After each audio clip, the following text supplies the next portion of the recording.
All right, so the fact that you guys are here already, do you guys have people over in these other two sessions from your team? Okay, so okay, good. So you've kind of solved half the problem, because you've got getting your coding sorted out. And we recommend using Android Studio from the get-go.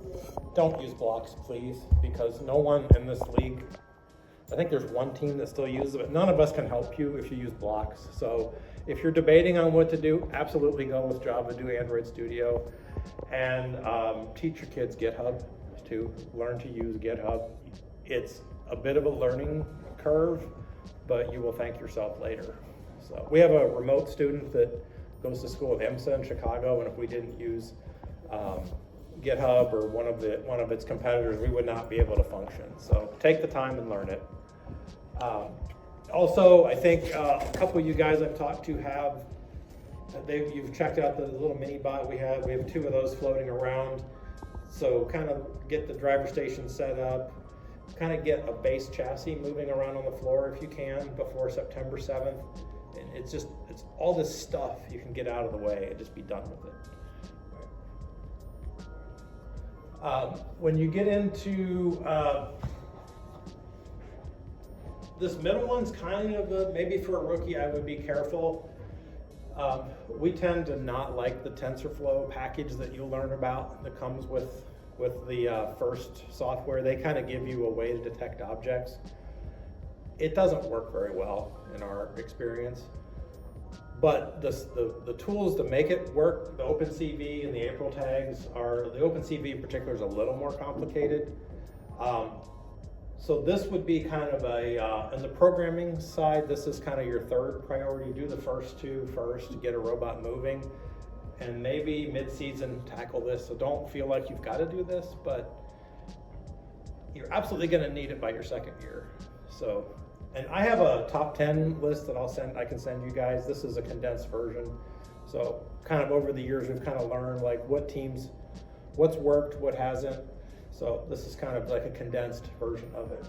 So any questions on kind of the programming side? Or has anybody started downloading already? A couple of you guys have Android Studio, I think, don't you? Or have you? Which one? Maybe it was a team that's not here. So has anybody downloaded the SDK yet and Android Studio? Okay, good. All right. Good, that's what you need to be doing. All right, next.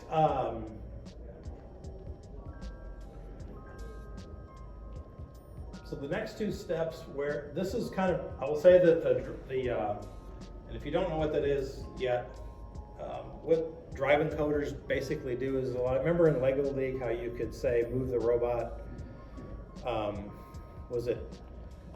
did you put distance in FLL, or was it a wheel turn? Maybe it was wheel rotations? Rotations, okay. So we actually don't do that here. We basically calculate the distance we want to travel in inches. And so it's just like FLL, but you have to use the built-in motor encoders. And I'll tell you, if you don't learn how to do this, your autonomous will be terrible and you just won't be competitive. So if you're going to invest time in programming and learning something, by all means, there's sample code out there. Come talk to us if you need help, but this is really a must. Historically, we've had a few teams in the area that have never gotten over this hump, and they just unfortunately always fall to the bottom. And I think it's frustrating for the kids, it's frustrating for the coaches. So in order to have fun and want to come back next year, please take the time to do this. And then once you get that done, you'll want to kind of move on to use an inertial measurement unit, the gyro, again, bringing back some Lego terms, but you want to be able to use your gyro to keep the robot going straight. So programmers, you got kind of a big burden on you to help your team be successful, because this is kind of a bit of a challenge. It's a little more challenging, I think, than just building a robot, but getting it to drive straight, the right distance and the right heading is very, very important. So take the time to learn how to do that. And then I mentioned GitHub earlier, or version control, but and you can ask us how we do it, but we basically build subsystems of all of our code. And I think this year we ran some code that we wrote 3 years ago and just changed a few constants. So we basically write code for drivetrains, for arms, for grippers, for shooters, and lifts, and we store those in a subsystem, and then we go, when it's time to build a new robot, we copy paste from Power Play or Center Stage or Freight Frenzy, whatever it is. We just gather up the subsystems, copy paste, change the names, and move on. Right. So we can usually get we'll actually write the code for the robot and have the code mostly done before the robot's built, because we know what architecture it's going to be, we know what the pieces are, and we already have the code chunks written. We don't have the constants and the distances all figured out, but we know we can do the two at the same time. So don't wait till the robot's done to write the code. I think I've talked to most of you folks that you want to use a build system. If you haven't bought a system yet, do not buy anything from the first website. You want to use, I'll say the Rev stuff that they offer on the Rev stuff is quasi-acceptable. If someone gave you a set of Rev, it would be fine, but I wouldn't spend money on it. I would go with the GoBuilda system. That's what we use. Everybody here pretty much uses that system. It's just a lot more robust. It's a bit more expensive, but it's pretty solid stuff. There's exceptions to that. Yeah. If you get a grant from first, yes, from like a company, they put it into the first account. Correct. You can only use it to buy stuff at first. That's correct. Which is Rev. So then, yeah, if you get free money, then you pretty much have to do that, because just whenever you don't buy Tetrix, coaches, don't buy Tetrix ever. Don't do that. And if you find Tetrix, just recycle it. Couple other tips: when you get, occasionally, you'll see a new team where they'll have this great big heavy arm, like this long, and this little servo trying to move it, and it breaks. So if you get into questions of trying to design mechanisms, that's some of the stuff that's happening next door there. Just kind of be smart about it and learn how to do that. And they're teaching Onshape next door, so for CAD, that's probably one of the easiest to learn. I think there's some other options, but do take a stab at doing some modeling. And obviously if you 3D print anything, you've got to use some CAD package, so stick with that if you can. There are restrictions this year on how far the arm can go out. Yeah, was it 42 inches total now, I think? Max? One tile. Oh, one tile, okay. So yeah, they changed the nameplate design. The markers are gone. It's a number and a color and a number thing, so there's been a few changes. And so Menard's going to kind of move on and cover the engineering portfolio part, but like I said, remember, it's a long haul, right? You guys are in it. Don't expect to just be perfect on year one. If any rookie team can kind of land somewhere in the middle of this, if there's 150 teams in Illinois, if you can land somewhere in the middle, you're really doing well. That's how we did our first year, and it was a huge learning curve, and that was from someone that came from FRC for many years. It was still a big learning curve to do this. So, all right, well, that's all I had. I'm going to give it to Menard, and good luck this season, and reach out if you have any questions. They kind of told you about the journey of FTC, so how you're gonna summarize that all up for your presentation. You're kind of gonna put it in this portfolio, which is a maximum 15-page document, and it just summarizes your team's journey towards success. So what are some musts of your team portfolio?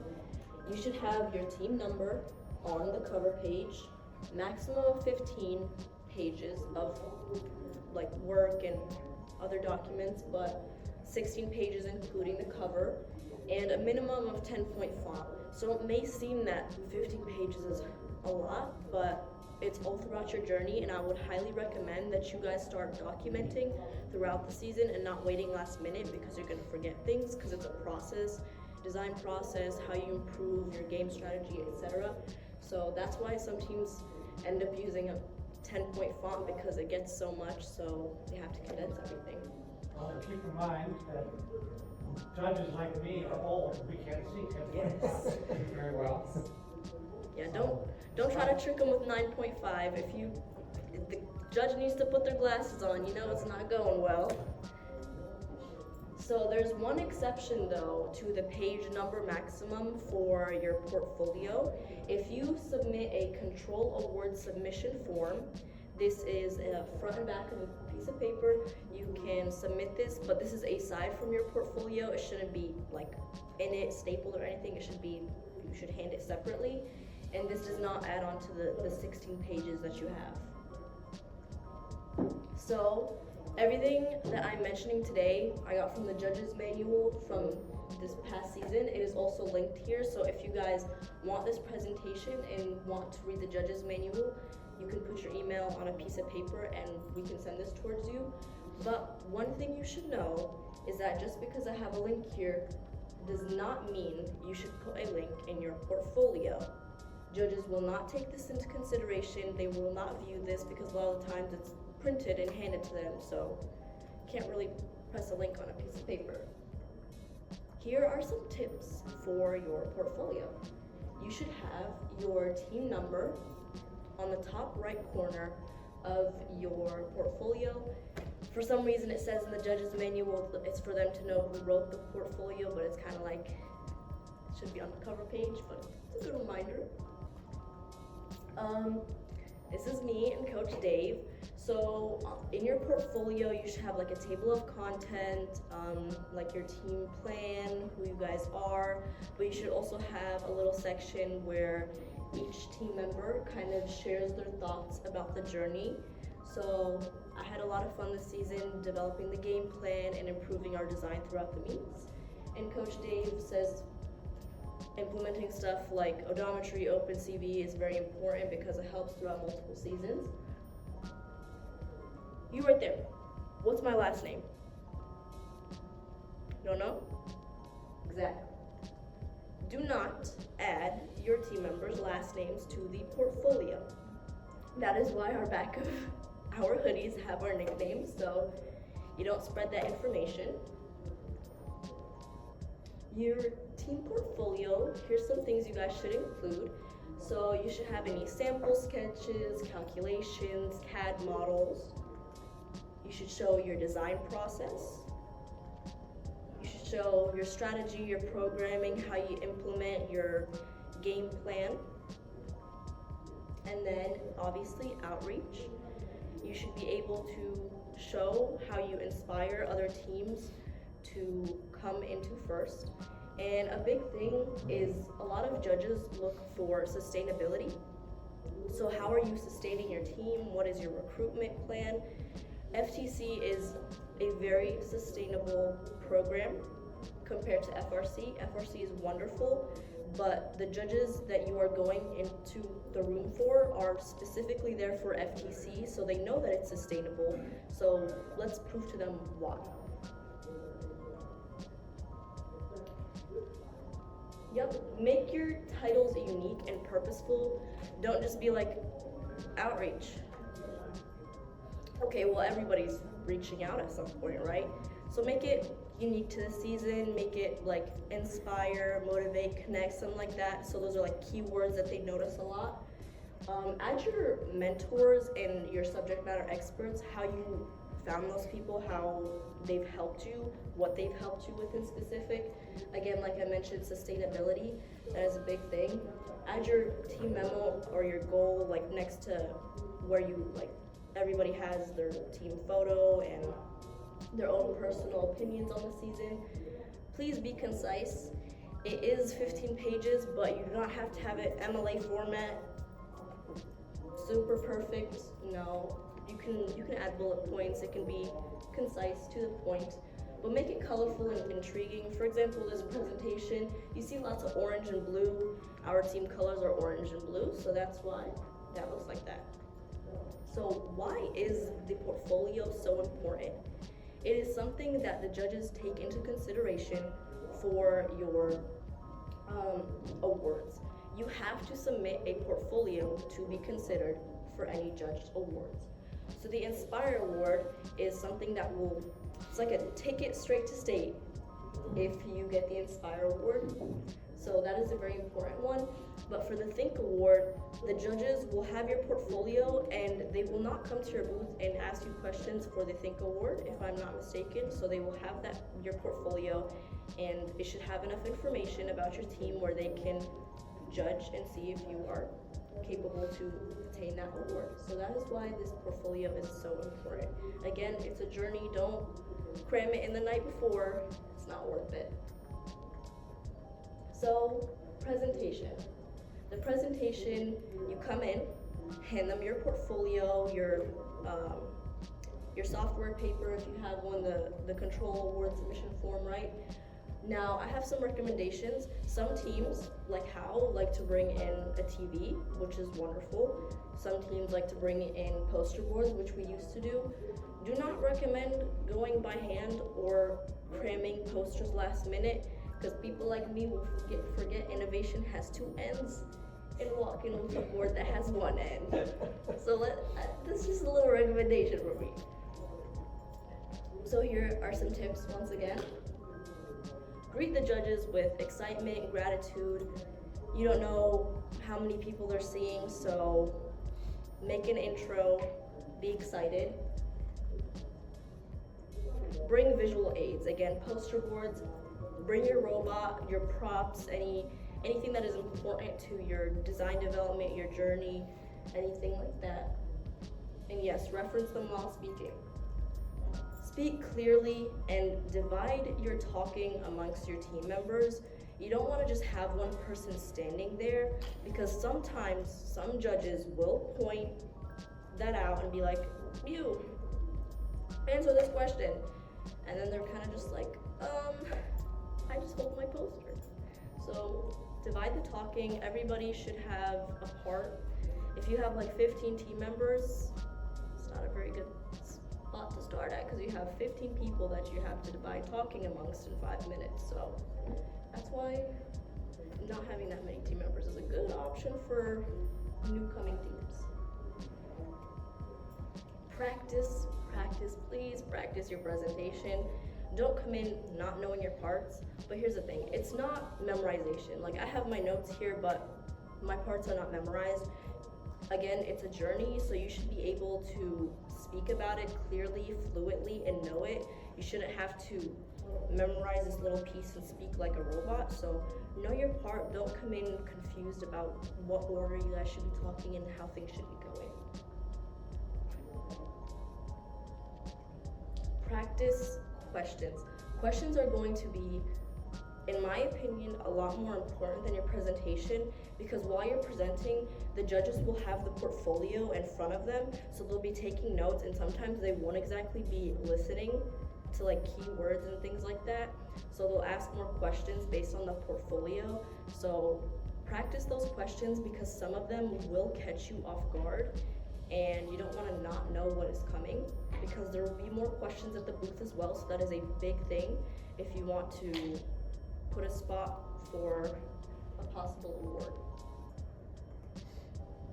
Use lots of examples. What I see is that when judges ask questions, we tend to kind of stray from the point and not use examples when there are so many examples for us to use in the season, like outreach. We're here at Peoria Ignite. We can mention this outreach, but sometimes people just are vague with it, so be specific. You have a lot of points to mention throughout your season. If there's something important, mention it. Here are some do nots. Do not interrupt your teammate while they are speaking. If they're answering a question and it's not exactly what you would like to be said, or something's different, don't interrupt them. Let them complete their thought. And if you have anything to add on afterwards, you can say, if I may add on, in addition. But be respectful of your teammates, because everybody sees their season differently and has a different opinion. So don't be rude to them. Do not look at your coaches for answers. He's not going to give you anything. You need to know what's going on. It's your season. Your coach is not going to hand everything to you. So maintain eye contact with people. So be expressive with it, and don't just like look at your coach at the side and be like, kind of confused right now, I'm kind of scared.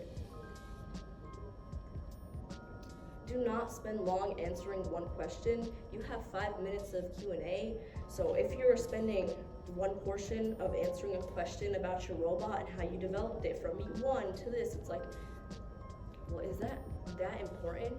Is that much of a key point where you have to spend 2 minutes and then this person adds on and this person adds on? It's not really necessary. They're gonna have so many teams coming in, and in 10 minutes they can only absorb so much information, so be clear about the points that you need to be clear about. Do not repeat the same response for a question asked about your presentation.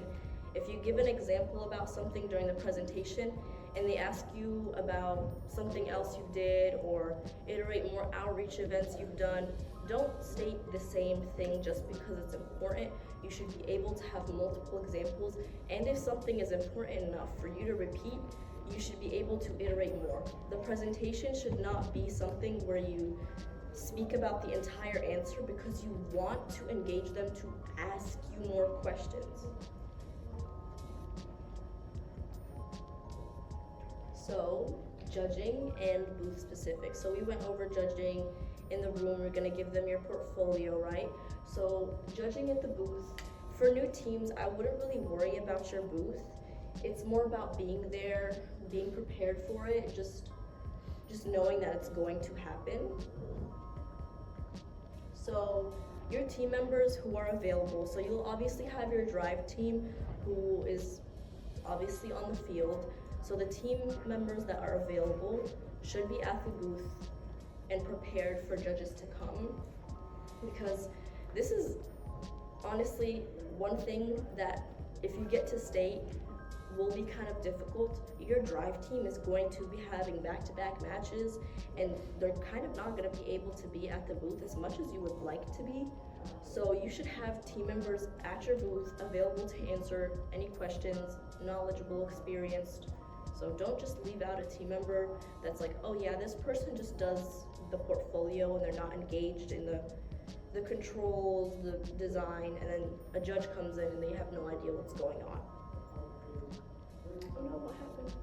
I don't know, you broke it. Oh, sorry. It's a caterpillar thing. Oh, sorry. Thank you. So Caterpillar's watching you. That's right.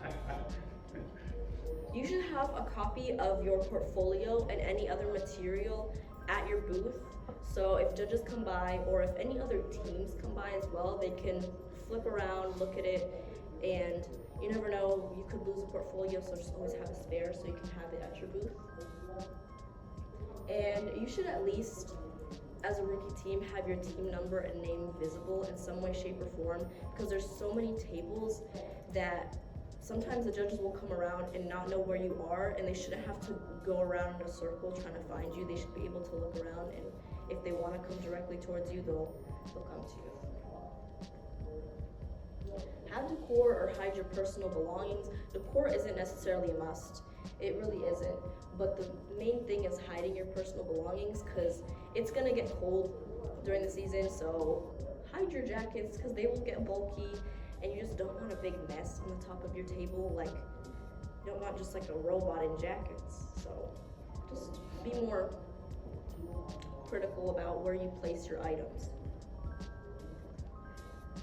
Don't stuff your face in your food or your phone. You never know when judges are gonna come by, or you don't know if there's a hidden judge, or even other teams are looking at you. You don't wanna set a bad example for your team. So don't just sit on your phone and be like, oh yeah, when people come, I'll be attentive, or I'll just eat here. There is a lunch break, but don't just like constantly walk around. I see this a lot with people in like bags of chips. It's kind of like, come on guys, this is a professional setting. Like, we have to do stuff with robots. You don't want crumbs on your robot. Actively portray gracious professionalism at all times. There are going to be times, like Coach Abdul mentioned, where you are going to help a team and then you are going to compete against them another time. Don't be a sore loser. You are going to have matches where you lose. It is a learning process. you have to be graciously professional. You are going to see these same teams for over 5 months. You have to learn how to work with people.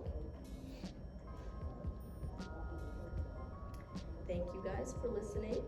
And any comments or questions from my part so far?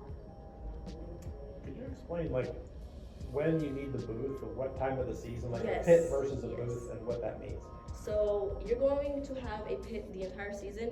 You're going to have a little table, and it's just going to have your team number placed on it, a piece of paper. You're gonna walk in meet 1 through meet 3, and you don't have to decorate it, you don't have to design it at all. Honestly, you could put your stuff anywhere, because judging is specific to sectionals and beyond. So sectionals, state, world, that's when judging happens. So that's when you want your booth to look nice.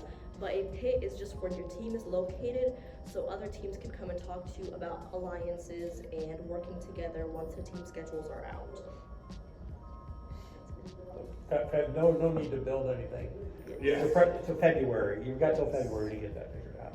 Yep, I wouldn't worry about it. Like you said, right now, focus on the robot and the kids.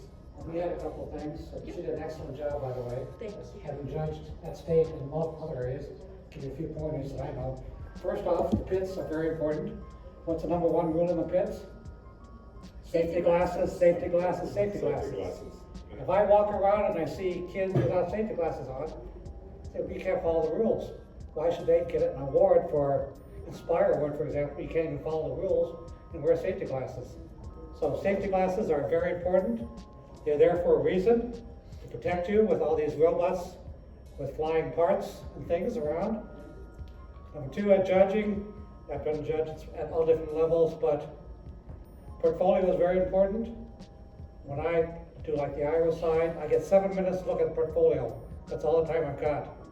So I have to look at the portfolio quickly, determine which awards you are kind of thinking about competing for.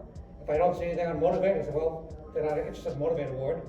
So I won't even bother looking at that. So keep it concise, keep it very easy. I don't have to look page 2 for something on Motivate, page 8 for something on Motivate, jumping back and forth trying to find stuff. I'm just gonna look in a certain section for what I need to know. I'll ask you, like she said, she'll give you a 5-minute presentation. Don't bring anything, a TV that you expect to be able to plug in, because you won't have 5 minutes to plug it in. Your session starts as soon as the last person walks in the door. I say, do you have your control award? Give it to me if you have it. Start your presentation. So you don't have any setup time at all.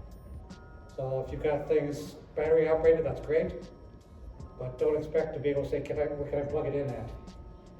A lot of times coaches are allowed in the room. Coaches must stand behind the kids, so the kids can't look at the coach for suggestions on things. So you're just, the judges, usually we like to have 3 judges, we get enough volunteers. So we have 3 people to do the questions. 1 person will concentrate on asking you the questions about design of the robot and things. 1 person won't be as technically inclined to ask you the questions on what outreach you did, what motivates you did, what recruiting you did, that type of thing. Once we're done with the initial judging, the judges go back into a room, start listing what all the different categories we think you're qualified for an award. Then we split up in different groups, and that group will, like I might be the Motivate judge, I'll go and strictly ask you questions about Motivate. I want to look at your booth and see what you have in your booth that you didn't have in your portfolio. Hopefully, you've got a lot more pictures of things you've done in the community than what just that 1 page or 2 pages you have in your portfolio. So the more stuff you have on your display in your pit area this is for regionals now, not for the 3 meets that you have in November, December, January. Just you basically have a table and your parts and that's it. You don't have to get anything fancy. So this is strictly later on. So the more you have to show what you've done during the year, the more impressed we are versus somebody who just has a table with kids sitting around. If you don't know the answer, if we stop by to ask you a question, the person who's the expert is not there. Don't be afraid to say, would you mind coming back? Let me go grab that person. They're just over there at the practice field. Can I get them and bring them back? So, we don't expect you to know everything.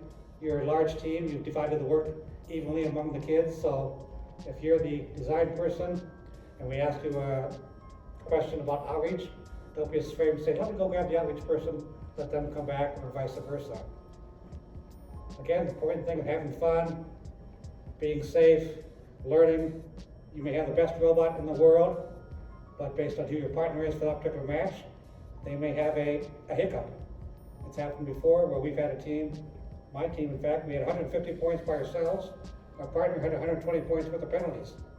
Because the robot went haywire, ran up against, trapped the other robot against the wall, and we couldn't do anything. So we actually gave the other team 120 points, and they ended up winning the match. We got 30 points, they got 250 or some large number. But stuff happens. So just don't be ashamed if something happens. Could be your robot, could be their robot. It's going to happen throughout the match.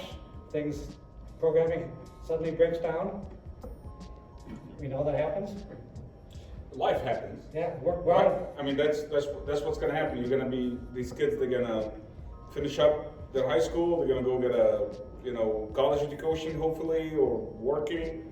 They're gonna be working in teams, and they're gonna be part of team members that some work, some don't work, some are better than them, some are worse than them, and this is exactly what's gonna, what you're gonna see in the robotic. So.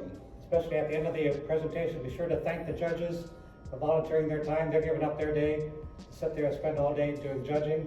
Be sure to thank them, see them in the hall, wish them well. That stuff shows up, creates professionalism.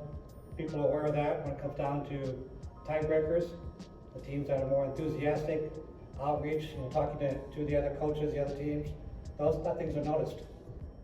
We have hidden observers walking around, watching the teams, watching the kids, watching how you behave.